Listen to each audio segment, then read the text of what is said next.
Dun, dun, dun, dun, dun, dun.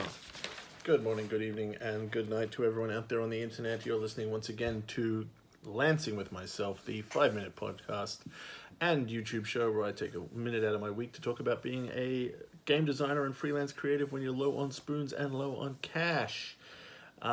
It might come as a surprise to some of you, since that I have a regular podcast that comes out every week, and I managed to organize and produce some games, that I am not actually a very organized person. I'm terrible at organization. I am terrible at any kind of routine. I'm terrible at any kind of structure. But I've been trying to get better, because these things matter. Just recently, another great game competition was announced, the Board Game Design Lab, which is an amazing podcast by Gabe Barrett that you should listen to. They also have a book out that's really, really good.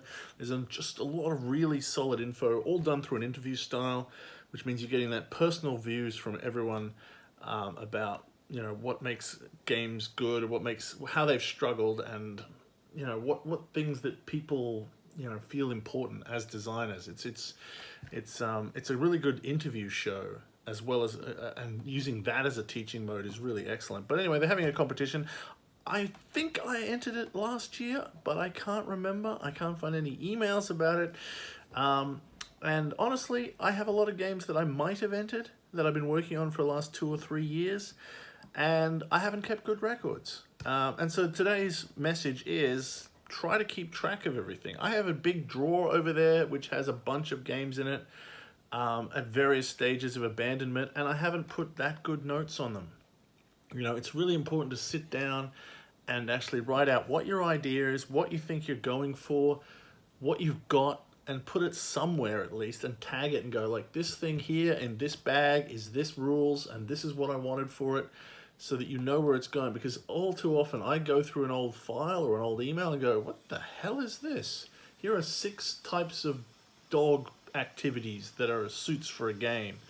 Here are, a list of cards that I don't understand what they mean. Here's a half-scribbled rules note.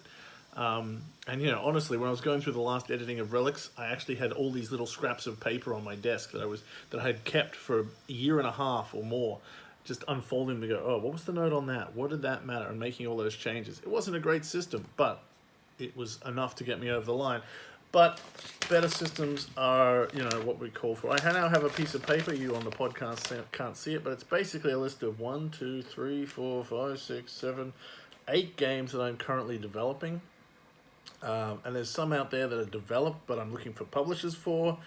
There are some that are almost finished development, that aren't on here. There are some that I've abandoned, or no, not abandoned, but put to one side, because I'm thinking, well, they need to go somewhere, but I'm not sure how to fix them. Some I have abandoned, because you go through so many, but there are some that I'd really like to come back to and try to fix. And as I say, they're not all that well organized. This piece of paper represents, it's written in a Sharpie, and it's like a list of things with the game underlined and the next thing to do, which is now, I realize, out of date for some of them.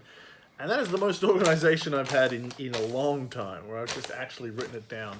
I've tried to keep a journal, which helps, because then you can flick back and go, right, what was the last thing I wrote down about that game? So that's, if you can't, do a spreadsheet, if you have trouble tracking things down, I don't like using Asana or anything like that. I've just completely failed to use those things. I've tried to use those things, doesn't work. But I've got a journal which I can look through. I've got a piece of paper that I can stick on my wall. Some people use a whiteboard where they just write down each thing they're working on and where it's up to, and what is the next thing they want to do on it. And that means at a glance you can go, right, what should I do today? And that structure is going to help you. Unfortunately, as much as we'd like to all be random, chaotic butterflies, structure is going to help, because you're going to need to look things up. You're going to need to remember things. Your mind is not perfect, especially under stress like we are now. And as you get older, you're going to forget more and more things, and you're going to be making more and more games. You're going to lose pieces of your creation. Your art's going to disappear down behind the sofa, and years from now, you're going to pull something out of a drawer and not know where it is. And honestly, you don't want to lose too much. You don't want to be so flippant about your creations that great things get lost. but you do want to make a lot, and so you've got to find a way to organize them. It's not easy. Not all of us are cut out for it. Sitting down and making up a stupid list on a spreadsheet is frustrating and boring, but organization helps.